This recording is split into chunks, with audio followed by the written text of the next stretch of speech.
Let's start with adding some source data from local file.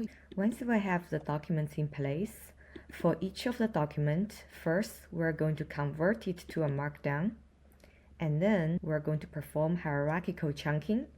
Once we have all the chunks, for each chunk, we're going to perform some embedding. We just need to collect all the embeddings and export it to pgvector stores. To understand what I have just done, let's take a look at CocoInsight. Here we see a declared data pipeline visual. First, we loaded a bunch of files as source, and then we enter the first scope. So this is in the scope of each document. We convert it to markdown, we performed chunking, and then we generated a list of chunks. We're going to enter the next scope on the granularity of a chunk. We're going to do embedding, and then we collect it.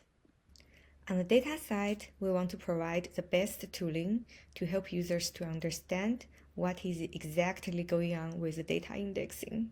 Here is the interactive view we made for users to help them understand what's going on behind chunking. So this is for the file called modular rag. As you can see, users can click around and observe for the chunking mechanism we selected earlier.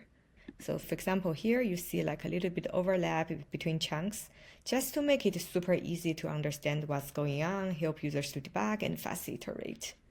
Next, we're going to show you how do we help users to understand and troubleshoot their embeddings and retrieval. So here, user would type their query and then pick one of the similarity metrics and then do search. This is a search result of the embedding matching. As you see, we not only surface the original text, but also the metadata. We also compute similarity score for each of the results. We also surface the similarity scores of individual chunks of a document at the document level.